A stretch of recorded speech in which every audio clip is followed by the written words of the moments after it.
I think I'm entitled. You want answers! I want the truth! You can't handle the truth! The Matrix is everywhere. It is all around us. Even now, in this very room.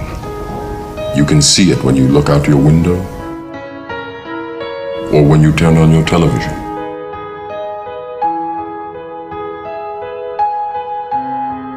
You can feel it when you go to work.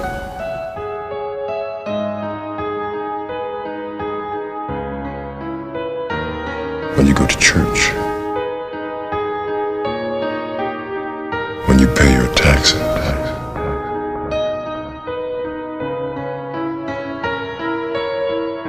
It is the world that has been pulled over your eyes to blind you from the truth. You take the blue pill, the story ends. You wake up in your bed and believe whatever you want to believe. You take the red pill, you stay in Wonderland. And I show you how deep the rabbit hole goes.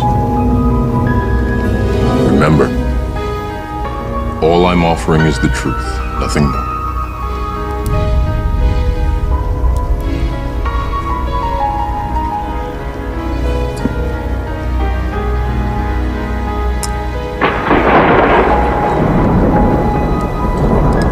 Jesus transcends color. I'll agree with you on that. But let's face it, the great artists throughout history didn't turn him into be a Chinese person, did they? If you take a look at Hollywood, bring it up at Hollywood if you got to be. In Hollywood, they're depicted as being white.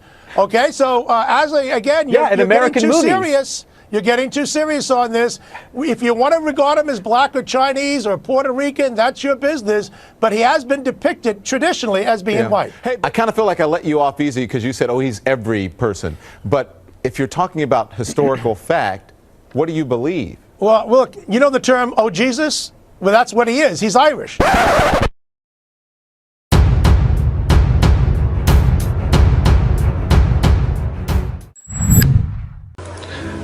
This video is to show you who the true Hebrews or Jews are, or Yehudim. The people in Israel right now are not Jews. They're Khazars. Your true Jews, or your true Yehudim, are the so-called black person, or African American, as you like to call them sometimes. They're not African at all. They're the true Jews. They're the true Hebrews that were brought over here on ships, which the scriptures mention. The true nationality of the so-called black people is Israelite, or Hebrew Israelites. And they're a nation of people who descended from Jacob, who was later named Israel, who had 12 sons, who became the 12 tribes, who multiplied into the uncountable number of Israelites that are as the sands of the seas today. Can't count them, there's so many. Yes, they are Hebrew Israelites. And that's not a religion, that's not a cult, it's strictly a nationality bloodline. That's not a cult, it's strictly a nationality bloodline of people. And it's that simple. They're a bloodline, and you cannot convert into being an Israelite. You can't, change to be an Israelite. You are what your father was, what your forefathers are. Whitewashing is in everything. The media, education, history is whitewashed and biased. Education is whitewashed and biased. The true Jews, according to the Bible, you can check it in the Bible, you can read Job 30:30 and some other places. They have never been white. They have been people of color. And they have not stopped in Ethiopia. They were in Ethiopia, Sudan, and they have settled in West Africa. From West Africa, they have been taken as slaves to America. Brothers and sisters, blacks of America, it's you. You are the true Hebrews. You are the true Hebrews from the Bible. America gonna do everything, gonna invest as much money as it has, gonna fight as much wars as they can, gonna invite as much weapons as they can, just to hide this away from you. gonna take Israel, gonna bring white people here, and to tell you these are the Jews, gonna kill you, gonna kill Arabs, gonna mistreat white people like this guy, just to tell you this lie, that you are nobody and we are the Jews with all the history and so on. It has been deleted, your history. You don't know who you are. Don't forget about it. This is why America has been taking your history away, never to find out that it's all about you. I'm telling you this, please. I don't ask you to come to Israel and to start a revolution. I'm just asking you to start thinking this way, to believe me a little bit, because I'm living in Israel and I'm part of this injustice. I really believe that people like me and you, we can bring the justice back. Thank you. From my perspective, it is absolutely true, and it is provable. That's the thing. Not only by history and looking in the scriptures, but by DNA as well. There are articles on it. In future, I will give reference to them. But the true Hebrews, the Hebrew Israelites, also known as the Israelites, also known as the Jews. Who are they? The lost 12 tribes of Israel. Modern day, if you want to be really technically accurate, they're dark-skinned people. They're black people. The true Jews of the Bible are black people. They're dark-skinned people. And I'm going to be doing this video to prove that. I'll kind of get into a little info about it. What you can almost call a movement or idea re-emerged fairly recently, about 100 years relatively, and all over the world, but especially pertaining to America and the US, there are groups of Negroes are part of the 12 tribes of Israel. This is true, they are. And not only them, but also, the Dominicans, the Haitians, Jamaicans, they're all Israelites. They don't know it. Some of them know it. These cultic groups, they definitely know it. They're right about it too. But it's still not a very good idea to get involved with them, and I'll get into that later. But I'm gonna be listing off a few examples, essentially evidences within the scriptures. And my first example,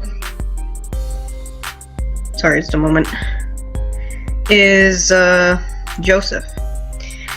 When Joseph's 10 brothers came into Egypt to buy corn, they could not recognize him as their brother. They did not recognize him because he had dwelled amongst the Egyptians from a child. His brothers could not distinguish him from the black Egyptians because Joseph himself was black. If he were white, he would have stood out and raised the curiosity of his brothers right straight away. It makes sense, doesn't it? That's a bit of a weaker one, but this one's a really good one, actually.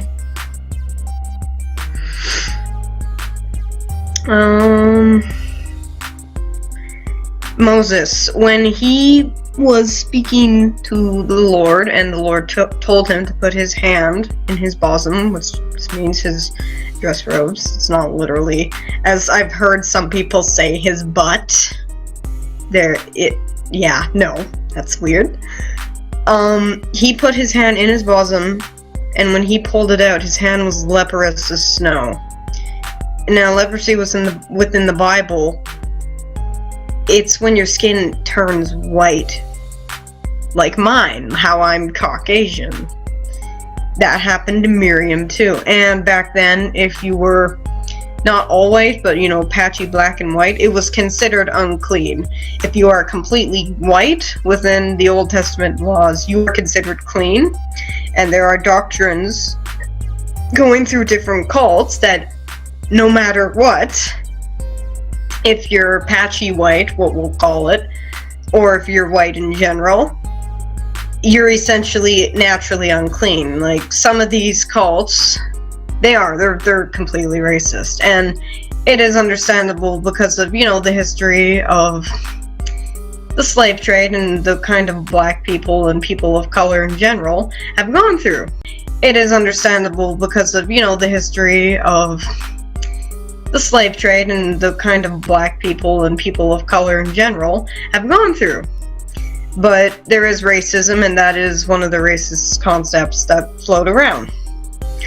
But anyways, Moses put his hand into his bosom, and when he pulled it out, it was white. Now, if he pulled it out and it was white, wouldn't it originally had to have been a dark skin color? You know, I'm not saying Negro, black. He could have been fairer skinned, but still darker skinned than like me.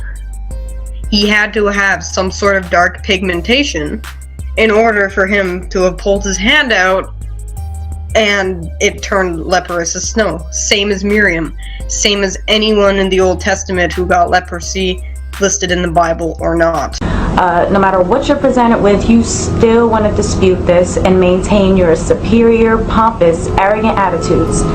And it makes me sick. I come across these so-called biblically based websites, and listed for the 12 tribes of Israel are all European countries.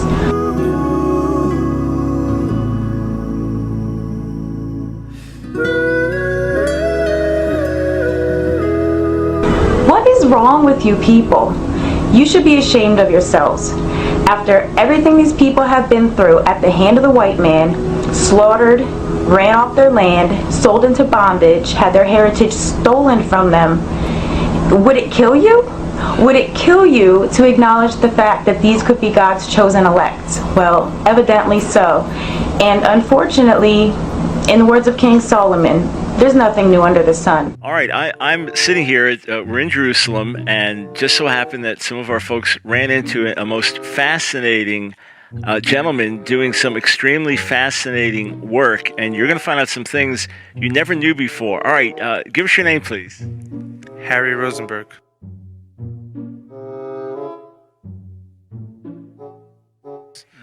All right, now we know in the Mishnah, so written somewhere in a little after 200 of the Common Era, so traditions going back further than that, it's talking about the Jewish people in terms of their color. How are we described? Right, so Rabbi Yehuda Nasi wrote the Mishnah. He was a direct descendant from the house of King David, and he was in charge of the passing on the law of the generation. Now, to have written down the oral law was forbidden for the Israelites. It was oral, meant to be taught father to son. He saw that we are already scattered around the whole world, and if we don't preserve this, we're going to lose it. So he chose to write it down, and it was called the Mishnah. In the Mishnah, he was speaking about the skin afflictions that happened to people in the times of the temple, and when he's speaking about the color of the skin, he references and says that the children of Israel were not white, and they were not black. They were boxwood. That's the word it was used. Perhaps like the color of the table we're sitting at. And, you have to imagine he was saying the children of Israel. I think he was speaking about in past tense of who they were. At the time already that he was alive, you had great, Roman converts who became Torah scholars. Roman converts who became Torah scholars. Yeah. Jews, how many Jews know that when you wear a yarmulke, that's not Jewish, it's Roman? That's why the Pope wears a yarmulke. That's why the cardinals wear the yarmulke. What did you mean in the title of your book that the Jewish people had been invented? It isn't a provocation. I meant it. I think that the Jewish people was invented, like the French people, like the Italian people. You see, to build nations in the modern times, historians started to build to the past peoples. Between these peoples, I think that in the second half of the 19th century, the Jewish people was invented. Now, you have drawn on all sorts of evidence to show us that things which most of us took for granted as having had happened, even if they did not justify the foundation of the State of Israel 2,000 years later, actually never happened at all. Tell us about some of that. In an interview in the radio, I can say one thing. To take, for example, the exile. You see, the exile is so important to the Jewish history. Everybody knows that the Jewish were exiled 2,000 years ago. But, when I started to work about it, I was surprised not to find even one book, one research book about the exile. The exile of the Jew in the beginning of our time didn't happen. Now, it shocked a lot of people. It shocked myself when I started to work about it. But the Jewish were never exiled from Palestine. And most of the Jews came from conversions, massive conversions that started in the Antiquity and continued to the Middle Age. Then my conclusion, my book, is to accept, first of all, the fact that Jewishness is a religion and not a people. Secondly, that most of the Jewish in the world are descendants of converted people. I don't think it's a shame to be a descendant of conversion, and I think that most of the Jews in the world are descendants of conversion. Man up, woman up. Let's face reality. And there's other descriptions in the Bible of the prophets and such, like this one of King David. In 1 Samuel 16:12, the Bible describes the future king of Israel by these words: "Now he was ready, and with all of a beautiful countenance." Ruddy means, one second. In the book Ancient and Modern Britons, David Mesh, I can't say the word. It means black and tawny. It's a dark sort of pigmentation. It's got a hint of red in it, but it's not white. So King David himself was not a white man. He was a dark-skinned man. And same with Solomon. In the Song of Solomon 1:5, Solomon says, "I am black." You know, some people are going to take these, and some people have taken these, because there's been pastors and priests and stuff who respond to this, and they're like, well, it's metaphorical. Of course all the Israelites and stuff are black. Think of it this way. Jesus himself, Jesus of Nazareth, not Jesus Christ, but Jesus of Nazareth. Random white guy walking around in the Middle East. Like, don't get me wrong, there was white people in the Middle East, but you see my point. Now to a major discovery in Egypt. Archaeologists have discovered some remarkable paintings in a tomb that's more than 4,000 years old. What's in it, though? What have they found? Here's RT's Trinity Chavez. The deserts of Egypt continue to reveal the secrets of a fascinating ancient civilization. Archaeologists have announced the discovery of a tomb that has inscriptions and colorful artwork dating back more than 4,000 years ago.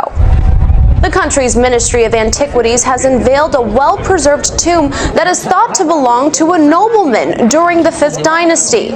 The tomb for a guy named Hui. He was the nobility king, and also he was a judge.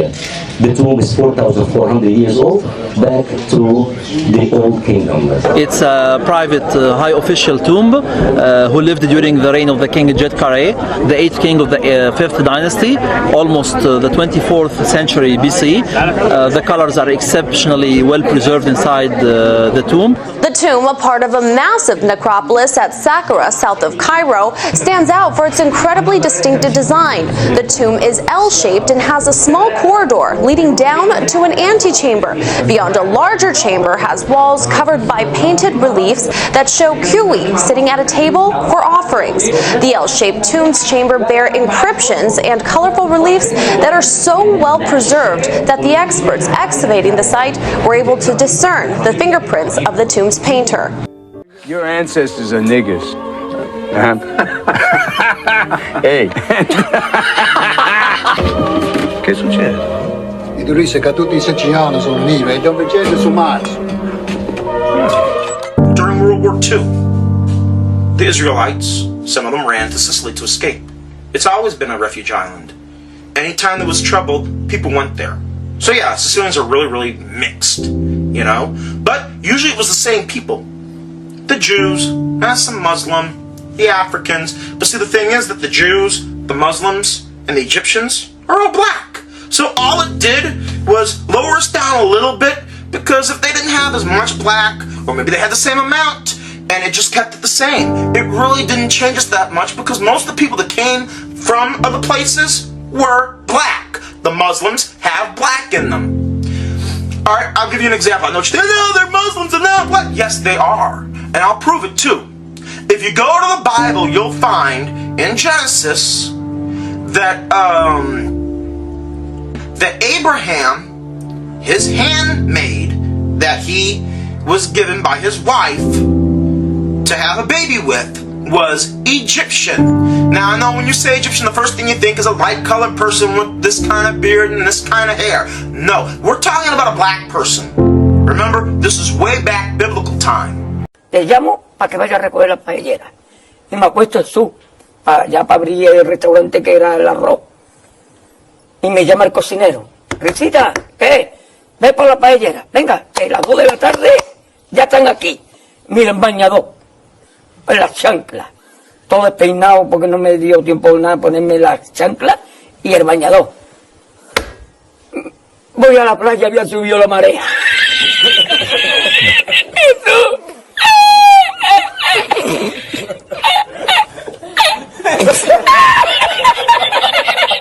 ¿Tú? Había subido la marea y encontré una paella.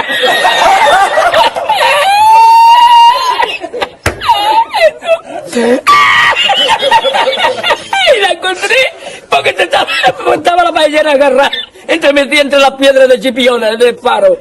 Y cuando entro en el restaurante me ve el cocinero con una paellera y adentro la 20 paelleras.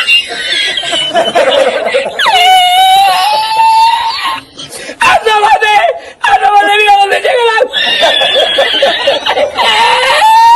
Llegaba el agua hasta el restaurante. Había subido la marea.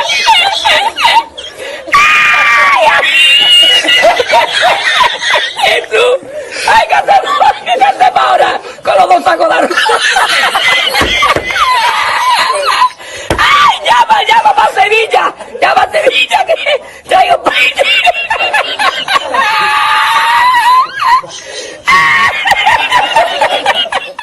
And probably the biggest evidence there is of the Negroes being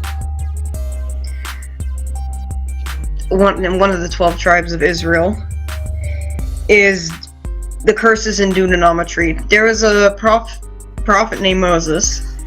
We all know Moses. And he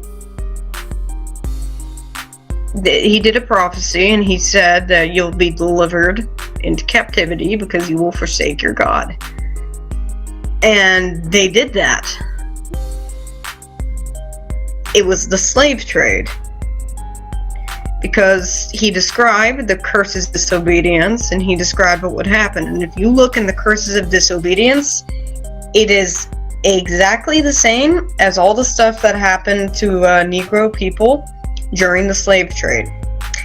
They were enslaved, their children were separated, men would take wives, but another man would have her raped. They would work, but they would not receive any of their due benefits. There would be yokes. All kinds of stuff. It completely matches up. Deuteronomy 28:68 says, "And the Lord shall bring thee into Egypt, slavery again, and the second time with cargo slave ships. By the way whereof I spake unto thee, thou shalt see it no more again, and there ye shall be sold unto your enemies for bondmen, slave men, and bondwomen, slave women. And no man shall buy ye." They were slaves, and they got brutalized, and they're still brutalized. I do highly recommend your own research, though. There's enough evidence to prove it. But keep in mind, according to the book of Revelation, John saw Jesus and described him as having hair like wool and feet the color of burned brass. Yeah, he's a brother. It's going to be very awkward for the rapture folk when Jesus comes back and winds up being a homeless liberal black guy who speaks zero English. I recently became friendly with a black Messianic Jew, and he was educating me on the black Hebrew Israelite movement. So I just knew that as some kind of cult that says the white man is the manifestation of Satan, and that they're the original Israelites, and Jews like you and me, we are fake Jews, etc. And this felt, but I didn't have a lot of information or history because I'm so much outside of that community. So this fellow's historian, he's well educated in these areas, and he's going through the whole history where they came from in Africa and identifying as black Jews or black Israelites. And then he said that these then began to expand it to say all blacks are the real Israelites and the whites are not. So, but it started with folks that generally had this heritage, and he'll tell me, oh yeah, this is how we pronounce this in our community. We have this tradition. So you're saying then, as far as you can tell, you can trace footsteps that can say, here's how we got from here to here, or is it simply a matter of, well, why else would people identify like this? How do you figure it out? Well, it's a little bit of both. I mean, the Igbo tribe in Africa claims to be the descendants of the Judeans who fled into Egypt at the time of Gedaliah. This was also around the time of destruction of the temple. There was a verse, my memory's not the best, but there's a verse that says they fled into Egypt and they stayed there and they didn't come back to Israel. So they claim to be the travelers of those communities. Now, one of the mysteries of the tribes we're going to get into when we speak about the Silk Road right now is, are these the descendants of 100,000 Israelites, or are they the descendant of one Israelite? Africa has perhaps hundreds of millions of people with this identity right now of being from the people of Israel. Does that mean they were from the 10 tribes? Likely not. We were taught by the historians and within our own traditions that when the Romans conquered Judea a few hundred years after that the tribes of Israel went into exile, perhaps millions of Judeans were sold into slavery. Into Africa, into Rome, deep into Africa. And if you look now, you're seeing people who are most likely the descendants of those slaves who kept true. I'd like to bring up a few specific examples because they're going to be game changers. One of them wrote letters to Israel when it became a state. And they said, we're Israelites out in Africa. You know, everyone laughed at them and they said, African Israelites, these people are just trying to jump on the first world country bandwagon. They're living in a third world country, they got nothing. We're coming to Israel, we got innovation, technology. So they're trying to get on this train because there's such a thing called the right of return. All descendants of the Jewish people from around the world are able to move to Israel. So they said we are also. And everyone kind of laughed at them, like I said, and a few people took it serious and went out there and started studying them, learned about their culture, and a professor from Duke University went out there and did DNA testing on them. And he showed not only do they share Semitic genes from people who were in Yemen and back to the Middle East, these gentlemen, a large percent of them, have the Y chromosome to be Kohanim, to be priests. Now, if anyone who doesn't know, a priest is a specific family clan of the nation of Israel who come from Aaron, the brother of Moses, who was the first priest. And anyone descended from Aaron has the status title priest. And we found that these men in this village in South Africa called Lemba, L-E-M-B-A. Another area in Africa you have something big happening is in Nigeria. You have the Igbo people. Time out, this is pretty fascinating. You're saying that there's 40 million people in Nigeria who have an identity that they come from the house of Israel, from the people of Israel. Yeah, who also have oral traditions to back it up, and whose lived experiences are unquestionably Jewish. So now I'd like to ask you furthermore. You said that it's not a simple idea that was planted in your mind that you're from the people of Israel. You have oral tradition, and your entire culture reflects Israelite culture, so to say. Yeah. Maybe you want to give an example or one or two. Let me ask you a question first of all before you do. A simple thing, do you circumcise on the 8th day? There are many similarities between Igbo and Hebrew customs. The Igbo point them out to prove the authenticity of their connection with the Israelites. obodo na asọpụrụ onye isi ya bụkwụzi obodo na-eme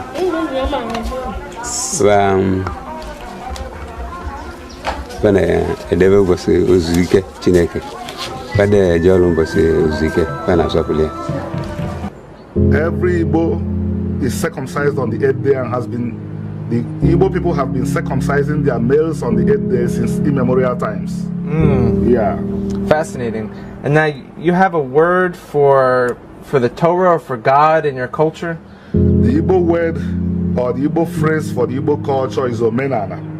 If you translate it to English, what you have is things, commandments you observe in the land. That's interesting, because when you look at the Torah, a lot of it is based on the actual things that we have to do when we're in the land of Israel. Yeah. We made sure we retain that, so that because the retention of that helped us to observe the commandments. And now at the time that the Igbo went into exile, I'm trying to put this into perspective of when this happened so we understand what culture they might have retained and what happened in Israel after they left. So this was around the Babylonian exile, the Igbo were? Yes. My studies, my probing indicates that we were the group that moved into Egypt. There's been books written about it from scholars in Nigeria, from scholars from the Jewish people. And where it gets interesting is, in America, there was a slave trade. And a lot of the slaves, a very high percentage of them, came from Western Nigerian ports.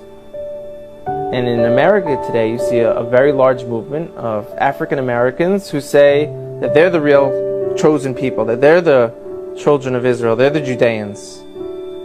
You know, so what are they just trying to create an identity for themselves because they were slaves, or is there really something here? And the answer is, most likely there is something there. And most likely, maybe that they were the original Israelites, and maybe that the Jewish people today who are white, Caucasian people came in a little bit later on. Anyways, especially look at the history and the art portrayals. Especially the art portrayals, because they're real. There's ancient cathedrals, and I believe it was Russia, but it's all over. And the portrayals of the people are dark-skinned. And it really is. It's very beautiful to look at, and it's refreshing because people of color, you have a history you don't even know about. The Bible's about you, and you don't even realize it. So. But I'm speaking truth, scripture. Okay? Shame on you, America. Calling them the worst hate group in America, when we, as Americans, America has raped, murdered, made them property. God's children. You know what else the Lord told me? If you are Hebrew and you're watching, bless you. I'm praying for you. Those that are angry, I'm praying for you. Those that are hurting, I'm praying for you. Those that are reaching out, wondering, what does this mean? What do I do? I'm praying for you. And the Lord is coming back. He's coming for you. He's coming for you. Vengeance is mine. Don't worry about all this. You focus on me. Read my words. Listen to my words. Listen to my son. Listen to my son. Go back. Come back to the covenant. Come back into my arms. Listen. I love you. I'm coming for you. Don't worry about everybody else. I got it. That's what he's saying. Bless you. Israel, bless you. The true Israel, bless you. Wake up to that, hopefully. Enough, I want to make sure and reiterate this, that I'm not a racist person, nor am I a person that hates certain individuals. I love all of humanity. I want to see all of humanity making a new kingdom. But nevertheless, there is true Hebrews. There is a true people of the Most High that is scattered throughout the nations of the earth this day. It is not whom that many people believe they are, such as the so-called Jews in the nation-state of Israel that we so see before us right now. I would interject that the true biblical Hebrews are the so-called African-American people that are scattered abroad throughout the world. Oh, and you can do your due diligence and research these things out to see if they be so. Brothers are. If after you do this research, which I don't expect you to take anything that I'm telling you, look it up for yourself, do the research. That's what I did. Anytime I was shown a scripture, shown something in a book, I'd look it up myself. And do the same thing. And if at the end of that you still can't see it, then I really don't know what else to say. But I want the black Hebrew Israelites. I'm trying to help to get them woke up and to see the rich heritage that they really have. The Hebrews, the Israelites, are people of color. Alright? Now, this teaching offends Khazars. This teaching offends Europeans in general. But it's timely. And I repeat this over and over and over again, but it's timely and it needs to be discussed and it needs to be talked about. Alright? The Egyptians who are living in Egypt now are not who was living there back when the Bible was being compiled. Okay? Those people have been pushed into the Sudan. Okay? You're going to pick up on this real fast. Okay? Acts 13:1. Listen to what Simeon was called in Acts 13:1. Okay? Acts 13:1. Now there were in the church that was at Antioch certain prophets and teachers, as Barnabas and Simeon, that was called Niger, and Lucius of Cyrene, and Manaen, which had been brought up with Herod the Tetrarch, and Saul. Simeon was called Niger, Niger. And that word, my friend, is a Latin word meaning black. And it was referring to people's skin color. Okay? And Niger just happens to be where that foul word comes from if you add a G onto it, and that is what the whole planet calls Hebrews to this very day. Niger. The main reason this is so important today is because you have all these Christians and all these people on the earth that think they're following the Bible, pointing to a specific people group over in Israel today, and they are totally missing the real Israel. Okay, they've identified Israel, and they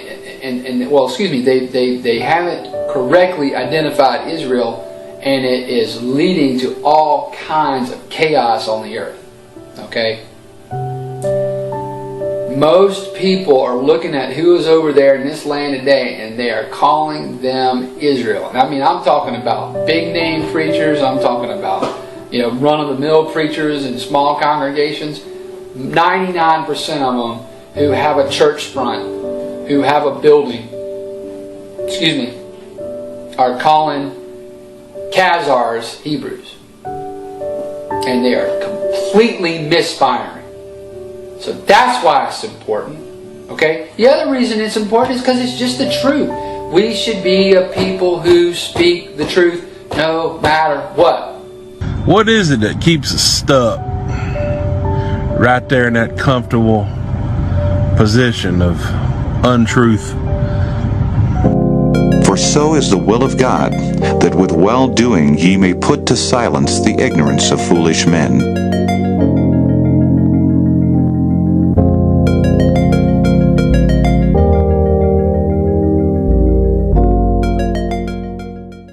Instead of trying to convince people that we are the true descendants of the lost tribes of Israel, something that can't be proven. I got a question from someone recently asking me if Jesus was a black man of African descent.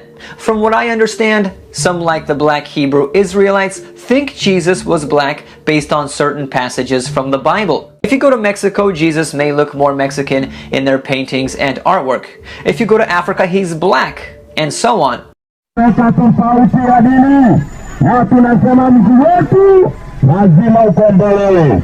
Ni tangazo, tangazo, tangazo tulio ni hili ya kwamba Yesu anaingia kiseriani na yote tunawaalika.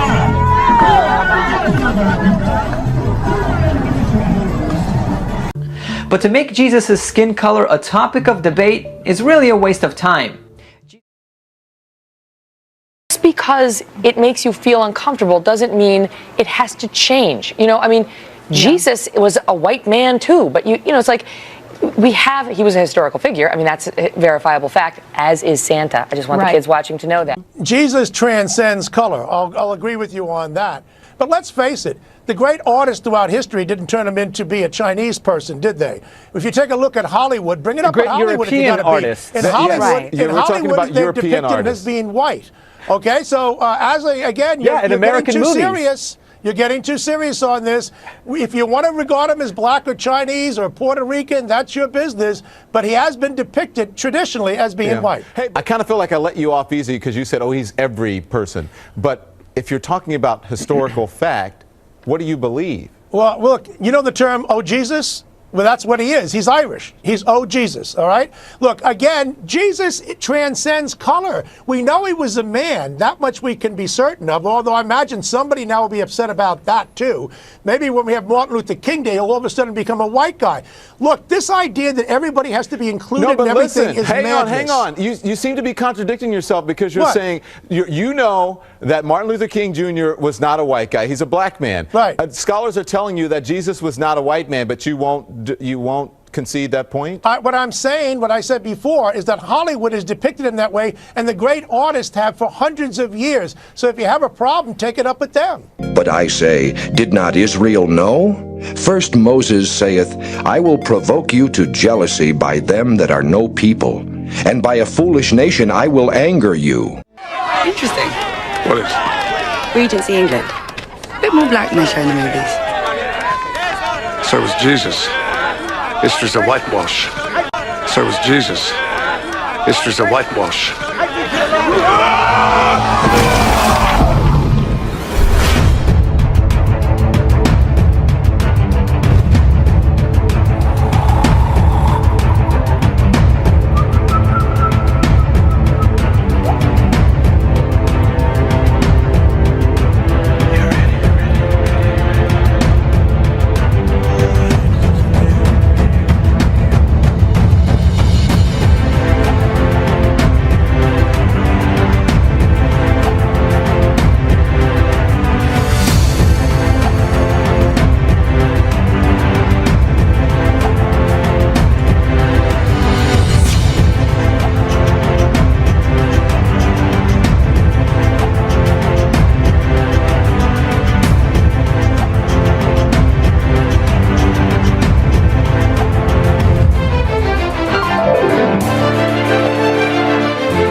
Watching False Camera Action.